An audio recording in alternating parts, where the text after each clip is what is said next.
Hi everyone, हम देखने जा रहे हैं सीसीएस यूनिवर्सिटी का 4th सेमेस्टर का माइनर कोर्स जो कि है साइकोलॉजिकल पर्सपेक्टिव ऑफ एजुकेशन।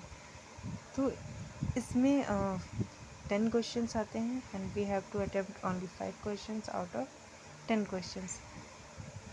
एक क्वेश्चन 15 मार्क्स का होता है, तो आपका जो टोटल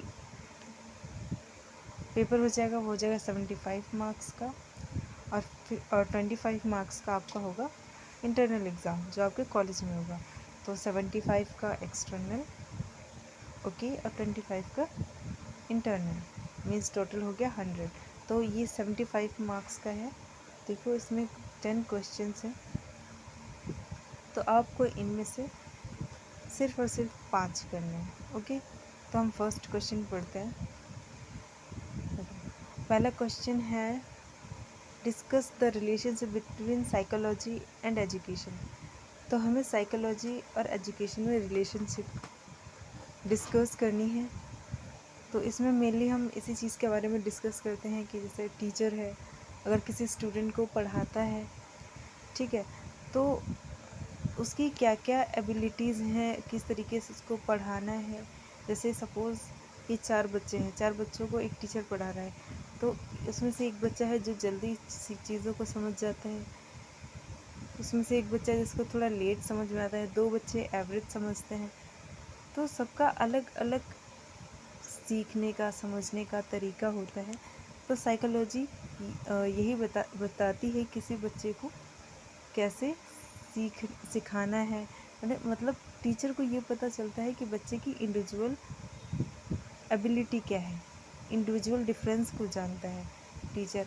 और जो लर्नर होता है, we can say also student, तो वो भी समझता है कि हमें कैसे खुद को इम्प्रूव करना है, ठीक है, मेथड को कैसे इजी बनाना है, ठीक है। तो वो सारा साइकोलॉजी के अंदर ही पढ़ते हैं। तो साइकोलॉजी और एजुकेशन में हमें रिलेशनशिप डिस्कस करनी है। और आपका सेकंड क्वेश्चन है, name the study methods of educational psychology, describe any one method. देखो, तो साइकोलॉजिकल यानी कि एजुकेशनल साइकोलॉजी के जो मेथड्स होते हैं वो 4 हैं। पहला इंट्रोस्पेक्शन मेथड, ओके, दूसरा है observation method, experiment method and case history method. तो ये इजी हैं 4 मेथड। इसमें से हमें किसी एक को डिफ़ाइन करना है, चाहे आप इंट्रोस्पेक्शन को कर दें, चाहे आप ऑब्जर्वेशन को कर दें। देखो, इंट्रोस्पेक्शन मेथड बहुत ओल्ड मेथड है। उसमें क्या होता है कि मतलब खुद से ही ऑब्ज़र्व करना होता है अगर कोई प्रॉब्लम है, ठीक है। और ऑब्जर्वेशन में कि कोई दूसरा ऑब्ज़र्व करता है प्रॉब्लम को, तो आप उसे देख लेना, ओके। थर्ड है, what are the stages of development in human life, describe. Human life में क्या क्या डेवलपमेंट के स्टेजेस होते हैं। जैसे कि फिज़िकल होता है, ठीक है, मोरल डेवलपमेंट है ना, लैंग्वेज डेवलपमेंट, सोशल डेवलपमेंट। तो ये बच्चे के, है ना, ये ह्यूमन लाइफ में अलग अलग डेवलपमेंट होते हैं। जैसे फिज़िकल डेवलपमेंट में, है ना, इन्फेंसी हो गया, और एडोलिसेंट, एडल्टहुड, ठीक है। तो ये सारी क्या हैं इसके ह्यूमन लाइफ में उसके डेवलपमेंट के स्टेजेस हैं। फिज़िकल के बाद फिर लैंग्वेज डेवलपमेंट, ठीक है, moral development, social development. Social development में यानी कि उसका जो कम्युनिकेशन है ना, सोसाइटी में वो कैसा है, वो लोगों से कैसे कम्युनिकेट करता है, चीज़ों को कैसे समझता है सोसाइटी में। तो यही चीज़ सोशल डेवलपमेंट हो गया, ठीक है। इमोशनल डेवलपमेंट क्या होता है कि अपने एज के अनुसार अपने इमोशंस को कंट्रोल करना, ठीक है। देखो, फोर्थ क्वेश्चन है, what do you understand by growth, clarify the difference between growth and development. तो यहाँ पे ग्रोथ क्या होती है, हम ग्रोथ से क्या समझते हैं, ठीक है, हमें ये बताना है। फिर डिफरेंस बताना है, ग्रोथ और डेवलपमेंट में क्या क्या डिफरेंस है, ठीक है। फिफ्थ देखो, define learning, describe factors affecting learning. Learning क्या होती है, ये क्या है, परमानेंट एक मेथड होता है, मतलब एक, ठीक है। तो लर्निंग को क्या क्या फैक्टर्स है जो अफेक्ट करते हैं, हमें वो बताना है। क्वेश्चन नंबर 6 है, describe Thorndike's trial and error theory. Thorndike की हमें trial and error theory describe करनी है, तो इन्होंने एक एक्सपेरिमेंट किया था, कैट एक्सपेरिमेंट, ठीक है। तो थॉर्नडाइक की ट्रायल और एरर थ्योरी यही है कि अगर हम किसी प्रॉब्लम पे वर्क करते हैं तो जितना हम ट्राई करेंगे उतना ही एरर कम होगा, ठीक है। तो ये थॉर्नडाइक ने थ्योरी दी थी। तो 7 क्वेश्चन है, describe the role of teacher in transfer of learning, कि टीचर का क्या रोल है ना, ट्रांसफ़र ऑफ लर्निंग में, ठीक है। 8th क्वेश्चन है, what is the meaning of individual differences.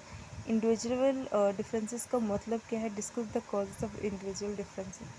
देखो, इंडिविजुअल डिफरेंस का मतलब क्या है कि अगर कोई बच्चा हो या कोई इंसान, ठीक है, मतलब